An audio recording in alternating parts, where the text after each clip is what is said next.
Hello students, क्या हाल चाल है बेटा। उम्मीद है सभी बहुत बढ़िया से होंगे और आप लोगों की तैयारी बहुत अच्छे से चल रही होगी, ठीक है ना।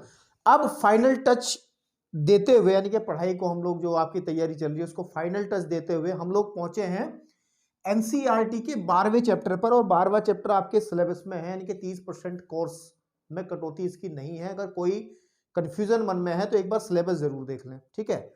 आज के इस वीडियो के अंदर हम लोग बात करेंगे वृत्तों संबंधित क्षेत्रफल का एक चैप्टर है, जिससे क्वेश्चंस जो है काफी ठीक ठाक बड़े नंबर वाला सवाल बनता है, ठीक है।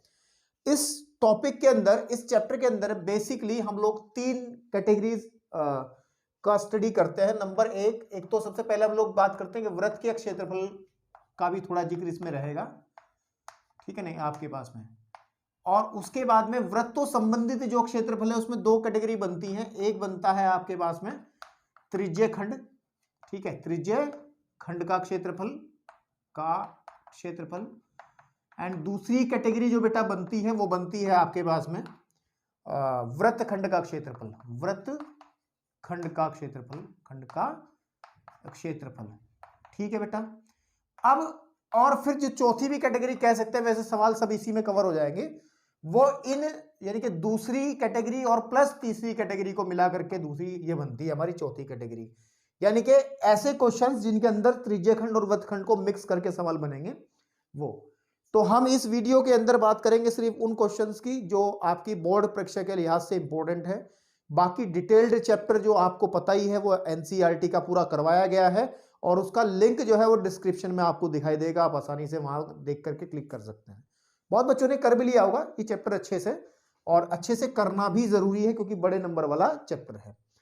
तो अब सबसे पहले आज की वीडियो के अंदर हम बात करेंगे, ये दो टॉपिक आज फिनिश कर देंगे हम। वृत्त का क्षेत्रफल कोई ज्यादा खास बात नहीं है, मेन जो फोकस रहेगा त्रिज्य खंड का क्षेत्रफल है और जिस पर क्वेश्चन पेपर में मिलते हैं। तो वृत्त का क्षेत्रफल तो सिर्फ आपको एक दो क्वेश्चंस देखने को मिलेंगे, वो जो है अमूमन इतना इंपॉर्टेंट पोर्शन नहीं है क्योंकि ये छोटी क्लासेस की बात इसके अंदर डिस्कशन होता है। बाकी इन दोनों टॉपिक्स को आज कवर करने के बाद में एक वीडियो इसमें और एक वीडियो नीचे वाला, तो आई थिंक इन दो वीडियो के अंदर इसका फाइनल टच कवर कर देंगे हम इस चैप्टर का, ठीक है। तो चलिए अब हम शुरुआत करते हैं, फटाफट शुरुआत करते हैं आज के इस वीडियो की। और इसमें थोड़ी सी पहले बेसिक जानकारी मैं आपको फटाफट 2-3 मिनट के अंदर देता हूं, देन फिर हम लोग आगे बढ़ेंगे, है ना। थोड़ा सा मैं समय ले लूं, डायरी कहाँ है, हाँ ठीक है, ओके। तो हम लोग बढ़ते हैं, सबसे पहले कुछ बेसिक चीजों को जान लें हल्का सा। सबसे पहले तो हम जान लेते हैं वृत्त संबंधित कुछ परिभाषाएं हैं। तो वृत्त से संबंधित कुछ बातें हैं आपके पास में, संबंधित, ठीक है, आपके पास में कुछ बातें हैं। जैसे आपको वृत्त का पहले पता होना चाहिए कि वृत्त आपको पता ही है, ये कोई बच्चा ऐसा तो नहीं बैठा जिसको ये ना पता हो कि वृत्त क्या है। अगर ऐसा है तो भाई वो फिर आईसीयू में जाने लायक है, गंभीर अवस्था में है, क्योंकि पेपर बिल्कुल सामने है और उस भाई को अगर ये ना पता हो कि वृत्त कौन है, फिर वो उसका तो कोई भी मालिक नहीं हो सकता, भगवान भी हाथ खड़े कर देगा कि भाई तुम्हारे कोई नहीं कुछ कर सकता। तो वृत्त हमारे पास में ये होता है जिसका केंद्र को हम लोग, ये केंद्र होता है बीच में, और इसको ये जो जिस केंद्र को केंद्र मतलब इस केंद्र के चारों तरफ जिस भी त्रिज्या को ये दूरी लेकर के हम वृत्त खींचते हैं, त्रिज्या होती है, इसको हम आर से रिप्रेजेंट करते हैं। तो आर जो है वो क्या है, वृत्त की त्रिज्या है, वृत्त की त्रिज्या है, ठीक है। इन थोड़ी तो फटाफट इन चीजों के बारे में बात करेंगे। और उसके बाद में एक चीज आती है परिधि, क्या आती है, परिधि, सरकमफ्रेंस अंग्रेजी में कहते हैं। और परिधि का जो फॉर्मूला होता है वो होता है 2 पाई आर, यानी कि 2 पाई आर। परिधि को अगर इस चित्र के माध्यम से समझे कि इस वृत्त का परिमाप भी कह सकते हैं, यानी कि बाहर की जो माप है, ये कितना है, अगर इसको मापा जाए, मापने का तरीका वही है कि यहां से काट लो, इसको तार सीधा कर लो कि पता चल जाएगा ये आपके पास में वृत्त की जो बाहरी जो माप है वो कितनी है, ये इसकी परिधि कहलाती है। ज्यादा डिटेल में नहीं जाएंगे। और परिधि को आपको पता है इकाई, यानी कि इकाई का मतलब है कि सेंटीमीटर मीटर में हम लोग यूज करते हैं, जैसी भी क्वेश्चन के अंदर कंडीशन रहेगी। उसके बाद में होता है एक इंपॉर्टेंट फॉर्मूला, और वृत्त का क्षेत्रफल का फॉर्मूला क्या होता है, वृत्त के क्षेत्रफल का फॉर्मूला होता है पाई आर स्क्वायर। कितना होता है, पाई आर स्क्वायर। और इसका जो मात्रक होता है वर्ग इकाई होता है, वो आपको पता ही है, बहुत बच्चे जानकार हैं, समझदार हैं, समझते हैं कि क्षेत्रफल का मात्रक हमेशा वर्ग इकाई ही होता है। इसमें ज्यादा कुछ सोचने विचारने वाली बात नहीं है। बस इतनी बातें वृत्त संबंधित है जिससे हमारा काम चल जाएगा। एक साथ और ध्यान रखें कि पाई की वैल्यू 22/7 या फिर पाई की वैल्यू 3.14 जो आपको लगती हो सही। सही का मतलब व्हेन यू कैलकुलेट, जब आप कैलकुलेशन करोगे क्वेश्चन के अंदर कि जिस वैल्यू को रख करके आपका काम आसान बन पा रहा है, अगर इससे आसान पड़ रहा है तो इससे कर लो, इससे आसान पड़ रहा है तो इससे कर लो, तो आप अपने सहूलियत के हिसाब से इसे इस्तेमाल में लाना है। कुछ लोग सवाल के अंदर भी पाई का मान अगर ये दिया है तो ये रखना पड़ेगा, ये दिया है तो ये रखना पड़ेगा, सवाल के हिसाब से भी बात करेंगे। अगर अपने को अगर इच्छा है रखने की तो फिर अपनी सहूलियत के हिसाब से हम लोग बात करेंगे। तो चलिए अब फटाफट एक चीज और समझ लें, क्योंकि फिर क्वेश्चंस कराएंगे हम आपके पास में कि व्रत जो दूसरा टॉपिक रहेगा, ये व्रत संबंधी जो इंपॉर्टेंट बातें थी वो मैंने बता दी आपको। अब हम बात करते हैं इसका दूसरा जो टॉपिक, फिर क्वेश्चंस पे चलेंगे, सीधा क्वेश्चंस पे जाएंगे। उसके बाद हम लोग इस वीडियो में बहुत सारे क्वेश्चंस आज करेंगे और सारे इंपॉर्टेंट रहेंगे आपके सामने। दूसरा जो पार्ट है वो होता है, हम लोग त्रिज्य खंड क्या है इसको जान लें। त्रिज्य खंड है ना, त्रिज्य खंड, और त्रिज्य खंड क्या होता है इसको अच्छे से समझ लें अगर हम लोग, तो अंग्रेजी में इसको हम सेक्टर कहते हैं। क्या कहते हैं? सेक्टर आपके पास में है ना। तो वृत्त का त्रिज्य खंड अगर कहेंगे यानी कि सेक्टर ऑफ ए सर्कल हम लोग कहेंगे। तो इसको डायग्राम से पहले समझ लें ताकि आपको ये चीज अच्छे से क्लियर हो जाएगी। ये हमारे पास वृत्त है, थोड़ा तिरछा विरछा सा बना है लेकिन काम चला लो, है ना। आपके पास में देखो, अगर इस वृत्त की दो त्रिज्याएं मिले, जैसे एक त्रिज्या ये है, एक त्रिज्या ये है, तो ये त्रिज्याएं क्या कर रही है, इस वृत्त को दो हिस्सों में काट रही हैं। एक आप अगर बात करें, ये हमारे पास अगर ओ है, इसको मैं ए कह दूं, एक बी कह दूं। एक एरिया तो ये अंदर वाला है ए ओ बी, यानी कि ये वाला एरिया जिसमें मेरा भी ये चौक चल रही है, ये वाला एरिया पूरा का पूरा, और एक एरिया ऊपर वाला, ये दोनों ही आपके पास में त्रिज्य खंड है। ये वाला भी त्रिज्य खंड है, ये वाला भी त्रिज्य खंड है। त्रिज्य खंड की अगर परिभाषा की बात करें कि त्रिज्य खंड क्या है, कि त्रिभुज याद आ गया कि त्रिभुज नहीं, वृत्त की दो त्रिज्याओं और उनके संगत चाप से घिरा क्षेत्रफल। मतलब क्या है, वृत्त की एक त्रिज्या ये है ओ ए, एक त्रिज्या ओ बी है, इस त्रिज्या और इस त्रिज्या का संगत चाप बनेगा ये वाला।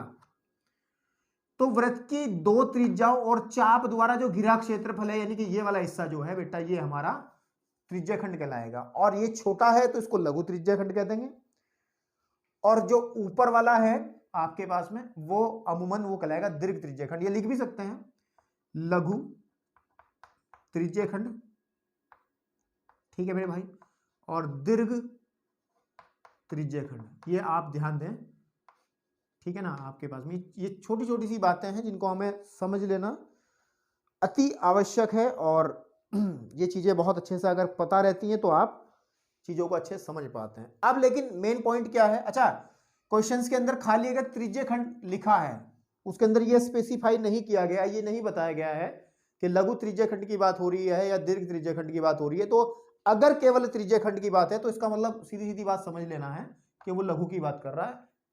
अगर दीर्घ की बात करेगा तो दीर्घ शब्द का इस्तेमाल वो करेगा, ठीक है। इतनी बात तो क्लियर होगी। अब जो मेन पॉइंट है जो क्वेश्चंस के अंदर इस्तेमाल करेंगे वो है त्रिज्य खंड का क्षेत्रफल, है ना। अब वो कौन सा त्रिज्य खंड है इससे हम नहीं बात करेंगे। तो अब मैं थोड़ा सा इसके फॉर्मूले पे चलता हूं जो कि क्वेश्चंस में कदम कदम पे नहीं, हर एक पॉइंट पे इस्तेमाल होगा। मतलब आप वृत्तखंड पढ़ेंगे दूसरा टॉपिक तब भी वो इस्तेमाल में आएगा। तो याद रखें कि त्रिज्य खंड का क्षेत्रफल, त्रिज्य खंड का क्षेत्रफल, एरिया ऑफ ए सेक्टर, है ना। अंग्रेजी में भी अगर बात करें तो होता है, देखो इसको थोड़ा सा चित्र से समझ लें। ये हमारे पास कोई वृत्त है आपके पास में, और यहाँ पे हम सपोज कर लो उसका सेंटर है, ये एक त्रिज्या है, एक त्रिज्या ये है, इसको सपोज कर लो कि ये ए है और ये इसका केंद्र ओ है, ये बी है, और इस कोण की माप अगर हम थीटा बोल दें, कितनी बोल दें, थीटा बोल दें, तो मेरे भाई मेरे प्यारे बेटा आप लोग जब इस त्रिज्या खंड का क्षेत्रफल निकालेंगे तो फॉर्मूला होगा थीटा अपॉन 360, इसको बस घोट के कागज पे लिख के पी जाओ, गुणे पाई आर स्क्वायर, ठीक है आपके पास में।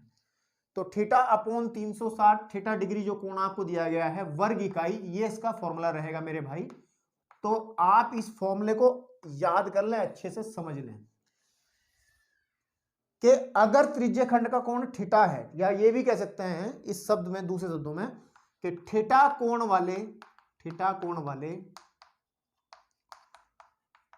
त्रिज्य खंड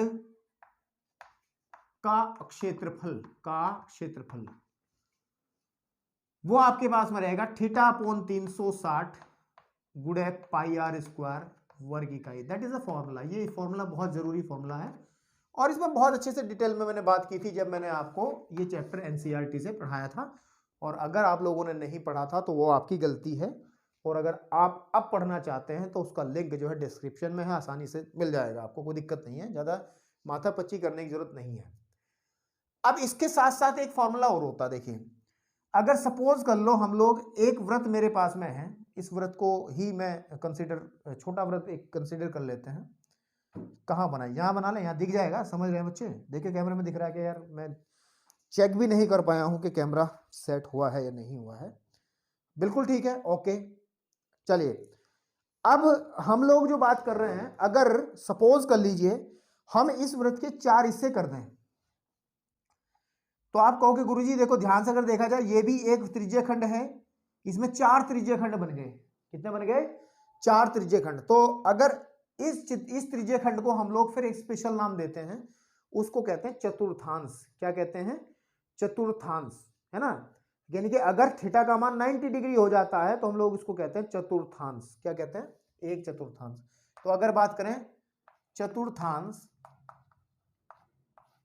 का क्षेत्रफल तो वो होगा, क्योंकि यहां आप लोग जब चतुर्थांश की बात करोगे इट मींस ये एंगल जो है वो थीटा आपका कितना बन जाएगा? 90 डिग्री बन जाएगा। तो यानी कि 90 upon 360 into pi r square, और आर आपको समझ में आता है, इसको अगर 0 0 9 चौक 36, तो अगर चतुर्थांश का क्षेत्रफल हम लोग एक डायरेक्ट फॉर्मूला याद करें, इसका भी इस्तेमाल हम लोग क्वेश्चंस में बहुत करते हैं। का क्षेत्रफल का जो फॉर्मूला रहेगा तो मेरे भाई वो रहेगा पाई आर स्क्वायर बटे 4। अरे यार इसको याद भी करने की आवश्यकता नहीं थी, जो समझदार बच्चे समझते हैं, क्योंकि पाई आर स्क्वायर इस पूरे सर्कल का क्षेत्रफल होगा। पाई आर स्क्वायर अगर आर त्रिज्या है तो अगर 4 इससे बराबर कर दे तो 4 से डिवाइड कर दो, बात तो वही है। तो इसमें समय देने की क्या जरूरत थी? मैंने भी बेवजह 2-3 मिनट इसमें खर्च किए हैं। तो फटाफट इन फॉर्मूलों को नोट करिए, मैं बढ़ता हूँ क्वेश्चंस की तरफ, ताकि आज इन जो टॉपिक्स मैंने उठाए हैं इन टॉपिक्स को आज समाप्त कर पाऊं। ठीक है, चलिए अब आपके सामने बेटा पहला क्वेश्चन है, और पहले क्वेश्चन में क्या बात कही है ध्यान से देख सकते हैं, पढ़ सकते हैं। इंपॉर्टेंट सवाल है। कहा जा रहा है कि एक घड़ी की मिनट वाली सुई, ठीक है, क्योंकि 2 सुइयां होती है ना, 3 होती हैं एक्चुअली घड़ी के अंदर, एक मिनट वाली होती है और एक सेकंड और एक घंटे वाली होती है। तो एक घड़ी की मिनट वाली सुई की लंबाई 14 सेंटीमीटर है। इस सुई द्वारा 5 मिनट में रचित क्षेत्रफल बताना है। तो सबसे पहले एक फील आना जरूरी है, एक डायग्राम बनाना जरूरी है, ताकि आपको एक वो फील, एक लगाव उस टॉपिक से आ जाए जो हम पढ़ रहे हैं। सपोज कर लो, गोल ही नहीं बन रहा यार, है ना, कोई दिक्कत नहीं है, बना लेते हैं आपके पास में। तो सपोज कर लो ये हमारा एक घड़ी है, और आपको पता है कि इसमें जो मिनट वाली सुई है, सपोज कर लो वो ये है, इसकी जो लंबाई है और इस जो है वो कितनी दी गई है हमें, सपोज कर लो वो 14 सेंटीमीटर, सपोज नहीं, वो दी गई है। अब ये जो लंबाई दी गई है मेरे भाई, ये तो आर का काम करेगी ना। तो जब हल करेंगे तो आर का मान 14 सेंटीमीटर हो जाएगा ना, कोई मना कर देगा क्या? अब मेन कॉन्सेप्ट ये है कि जब ये 5 मिनट चलेगी, सपोज कर लो कि यहां पे मैं 12 लिख रहा हूं, यहां पे मैं 1 लिख रहा हूं, है ना, यहां पे 1 लिख लो, थोड़ा लिख के दिखा दें तो चीजें समझ में आएंगी, ऐसे नहीं समझ में आएंगी आपको। क्या होता है 12, यहाँ पे 3 बजते हैं, यहाँ पे 6 बजते हैं, यहाँ पर 9 बजते हैं, इसके बीच में कहीं 1 होता है, यहाँ कहीं 2 होता है, यहाँ कहीं 4 होता है, यहाँ कहीं 5 होता है, यहाँ कहीं 7 होता है, यहाँ कहीं 8 होता है, यहाँ कहीं 10 होता है, यहाँ कहीं 11 होता है, तब जाके पूरी घड़ी बन जाती है। अब 5 मिनट का मतलब ये कि सपोज कर लो कि हमारे पास में जो सुई है वो यहाँ पे है शुरुआत में, और फिर 5 मिनट में वो चलती है, यहाँ पहुंच जाएगी ना। 5 मिनट तो यही होंगे ना मिनट वाली सुई के लिए। तो जब मुझे इस इसका क्षेत्रफल ज्ञात करना कि कितना क्षेत्रफल ये कवर करेगी, तो मेरे को ये कोण चाहिएगा, ये वाला कोण। तो ये कोण कितना होगा, और ये बच्चे जानते हैं, आपको सबको पता है कि घड़ी की मिनट वाली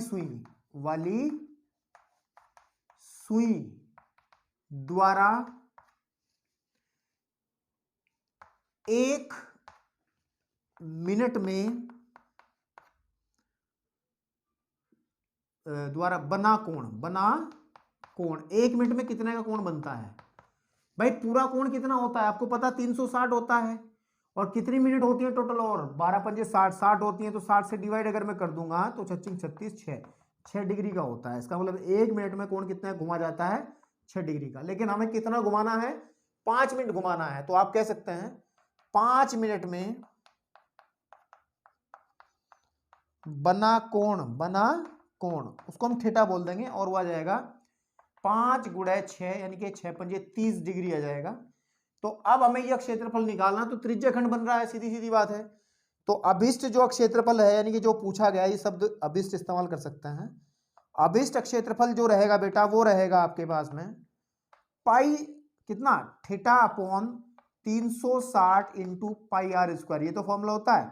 अब थीटा हमारा कितना है, 30/360 गुणे पाई का वैल्यू 22/7, भरना चाहो भर दो, और आर की जो वैल्यू है वो है 14 है, चेक कर लो, 14 गुणे 14। देखो हमने इसलिए कहा था कि सहुलियत के हिसाब से इस्तेमाल करो। 7 दूनी 14 हो गया, 0 से 0 कटा, और 3 कम 3 चौक 12 हो गया। और देखिए ध्यान से देखिए, मैं इसको काट दे रहा हूं 6 बार, ये कट जाएगा 3 बार, ये आ जाएगा 11 बार। तो 14 गुणे 11 हो जाएगा आपके पास में, 14 गुणे 11 हो जाएगा 154, इतना ही तो होता है। 14 की अगर 11 में गुणा करते हैं, ठीक है ना, 14 की अगर 11 गुणा करते हैं तो 154 ही तो होता है। तो ऊपर तो आ जाएगा मेरे भाई कितना आ जाएगा, ऊपर आ जाएगा आपके पास में 154 बटे आ जाएगा हमारा 3, ठीक है ना, आपके पास में बटे आ जाएगा हमारे पास में 3। तो इसको हल कर दो, या फिर वर्ग इकाई आप यहीं पे इसका क्रियाक्रम करके आ जाएं, तो दुनिया की कोई ताकत नहीं है आपके नंबर काट लेंगे। तो अच्छा सवाल है, इसको आप इंपॉर्टेंट लिखें तो आपको मजा आएगा चीजें करने में आगे भी। तो अब इस क्वेश्चन के बाद हम लोग बढ़ते हैं दूसरे क्वेश्चन की तरफ, ताकि और अच्छे अच्छे सवाल इसके अंदर कवर करे जा सकें आज। चलिए जी, अब बात करते हैं दूसरे क्वेश्चन की। अगर ध्यान दे तो अच्छा क्वेश्चन है, ये भी बोर्ड की परीक्षा में पूछा गया सवाल है कई बार। कहा है कि 21 सेंटीमीटर त्रिज्या वाले एक वृत्त के एक त्रिज्या खंड काटा जाता है, ठीक है। हमारे पास में एक वृत्त है, ठीक है बेटा, और आई थिंक ये गोल बन गया, बढ़िया, ठीक है, हाँ। तो काटा जाता है, त्रिज्या खंड का जो कोण है वो 150 डिग्री है। कितना है, 150, यानी कि ये जो थीटा है आपके पास में, थीटा जो है, अगर ये त्रिज्या खंड काटा गया तो ये हमारे पास अगर केंद्र है तो ये 150 डिग्री का कोण है, और इसकी जो त्रिज्या है वो 21 सेंटीमीटर है। तो भाई साहब ने पूछा है कि चाप की लंबाई, अच्छा, तो चाप की लंबाई के लिए कोई सूत्र अभी नहीं बताया गया है, लेकिन जिन बच्चों ने एनसीईआरटी से सवाल किया था, मतलब एनसीईआरटी से चैप्टर पढ़ा था मेरे द्वारा, तो मेरे द्वारा किसी से भी पढ़ाओ, तो वहां चाप की लंबाई का एक सूत्र था, वो अभी बताते हैं, कोई दिक्कत नहीं है। तथा अक्षेत्रफल का सूत्र मैं बता चुका हूं आपको। तो सबसे पहले चाप की लंबाई का सूत्र देखें, तो हल कर रहे हैं सवाल को, क्या हल करें कि संगत, ये कह सकते हैं संगत चाप की लंबाई, इसमें चाप कौन सा बन रहा होगा, चित्र में देखा जाए चाप को हम एल से प्रदर्शित करते हैं। वैसे अगर इस पॉइंट को मैं ए कह दूं, इस पॉइंट को मैं बी कह दूं, ये होता है वो चाप, ये वाला चाप, और इसका फॉर्मूला होता है थीटा अपॉन 360 गुणे 2 पाई आर, ठीक है। अब आपको इस फॉर्मूले के अंदर सब चीजें पता रही होंगी, क्योंकि आप अगर क्वेश्चन में देखें तो आर की जो वैल्यू है वो ऑलरेडी दी गई है 21 सेंटीमीटर, या नहीं दी गई है क्या, and theta is given 150 degree. तो अगर आप लंबाई निकालोगे यानी कि एल निकालोगे तो सीधा फॉर्मूला लिखोगे 150/360 गुणे 2 गुणे पाई की वैल्यू लिखो 22/7, आर की वैल्यू रखिएगा 21। 0 से 0 कटना हमेशा तय है, और 7 तिया होता है 21, और 3 ही कम 3, 3 दूनी 6 आ जाएगा, और 2 बार 6 बार ये कट जाएगा आपके पास में, और 6 बार अगर ये कटेगा तो ये आ जाएगा 11 बार कटेगा, ये आ जाएगा 3 बार कट जाएगा, 3 पंजे होता है 15 और 11 पंजे होता है 55, तो एल का वैल्यू आ जाएगा 55 सेंटीमीटर। चेक कर लो कितना आ जाएगा, 55 सेंटीमीटर। अब आपको निकालना है त्रिज्या खंड का क्षेत्रफल। त्रिज्या खंड का क्षेत्रफल बराबर फॉर्मूला क्या होता है, theta upon 360 into pi r square. तो मेरे भाई थीटा की वैल्यू 150 है बटे 360 है, और गुणे पाई की वैल्यू 22/7 है, आर की वैल्यू 21 का स्क्वायर है। तो आप इसको कैलकुलेट आराम से कर लेना, क्योंकि कैलकुलेशन करना आपका परमो धर्म है, और इसको सॉल्व करने के बाद आपको जो आंसर मिलेगा वो मिलेगा 577.5 वर्ग सेंटीमीटर। आप इसको सॉल्व कर लेना पूरा का पूरा। सॉल्व करने में आप ही का समय बच रहा है, मैं तो कर सकता हूं यहाँ, लेकिन बेवजह इतनी कैलकुलेशन तो आप अपनी रफ कॉपी में जो काले काले से कलर की होती है उसमें करी जा सकती है। चलो जी मेरे प्यारे बच्चों, अब आप लोगों के सामने 2 सवाल और हैं, वो बड़े ही छोटे छोटे सवाल हैं, लेकिन मोटे मोटे सवाल हैं, पेपर में पूछे जाते हैं मेरे भाई। कह रहे थे यदि, अच्छा कुछ लोगों के मन में सवाल आ रहा होगा अभी कि यार हम पेपर देखें तो बहुत बड़े बड़े सवाल देखने को मिलते हैं इस चैप्टर से। थमे रहो, रुके रहो, अभी हमने त्रिज्य खंड के सवाल कर रहे हैं, केवल वृत्त और त्रिज्य खंड के। इसके बाद वृत्त खंड पढ़ेंगे, और फिर जब इनका कॉम्बिनेशन बनेगा, ये दोनों जब उत्पाद मचाएंगे मिलकर के, त्रिज्य खंड और वृत्त खंड के जब कॉम्बिनेशन होकर के सवाल निकल करके आएंगे ना, तब वो सवाल आपको 6 नंबर में जो बोर्ड की परीक्षा में दिखता वो मिलेगा। लेकिन ये जितने सवाल करा हूं ये भी बोर्ड की परीक्षा में आए, और बढ़िया बात ये कि 4-4 नंबर में ऐसे छोटे छोटे सवाल दिए जाते हैं। लेकिन वहां बच्चे जो है ज्यादा बड़ा गोल सेट करके ज्यादा बड़े सवालों के बारे में दिमाग लगा करके इन पे ज्यादा ध्यान नहीं दे पाते, तो उन पे भी ध्यान देने की जरूरत है भाई, छोटे नंबर में ये भी आते हैं। यदि एक वृत्त का परिमाप और क्षेत्रफल संख्यात्मक रूप से बराबर हो। अच्छा, वृत्त का परिमाप, चलिए सॉल्व करते हैं। कितने बच्चों को पता है कि वृत्त का परिमाप आपको पता होगा? वृत्त का परिमाप का मतलब वृत्त की परिधि से है ना। ये हमारे पास अगर आर है तो वृत्त का जो परिमाप होता है, वृत्त का परिमाप वो आपका होता है पाई आर स्क्वायर, अरे नहीं यार 2 पाई आर, है ना। और क्षेत्रफल, और वृत्त का जो क्षेत्रफल होता है, वृत्त का क्षेत्रफल जो होता है वो होता है पाई आर स्क्वायर। ठीक, ओके। अकॉर्डिंग टू क्वेश्चन उसने क्या कहा है, उसने कहा है क्षेत्रफल और परिमाप का संख्यात्मक मान जो है वो बराबर है, मतलब 2 पाई आर जो है वो बराबर है पाई आर स्क्वायर की। यही तो बात है, ये दोनों चीजें बराबर हैं। पाई से बाई खत्म, आर से 1 घात खत्म, तो आर का मान 2 सेंटीमीटर आ गया। पूछ क्या रहा है मेरे से, वो त्रिज्या तो पूछ रहा है, बात खत्म हो गई। त्रिज्या तो पूछी थी और वही हमारा आंसर आ गया। अब अगर आगे की तरफ बढ़े दूसरे क्वेश्चन की तरफ, उसने कहा 14 सेंटीमीटर, इसका मतलब हल जब सवाल को करेंगे then r is equal to है 14 सेंटीमीटर। ठीक है नहीं वाले एक वृत्त के एक त्रिज्य खंड का क्षेत्रफल ज्ञात को, जिसका थीटा इज इक्वल टू दे दिया 30 डिग्री। तो क्षेत्रफल, त्रिज्य खंड का क्षेत्रफल करूं या ना करूं,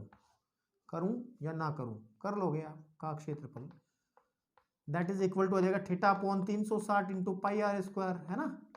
तो थीटा है आपका 30 अपॉन 360 इंटू पाई है आपका 22/7, आर है आपका 14 का स्क्वायर, और यहाँ का तो टी आर वाई कर लेना। आंसर बता दे रहा हूं आपको, आंसर आएगा 51.33। आंसर जो आएगा वो आएगा 51.33 वर्ग सेंटीमीटर। मैच कर लेना, कैलकुलेशन खुद कर लेना। ओके, तो ये रहा आपका सवाल नंबर 4। आगे बढ़ते हैं और सवालों की।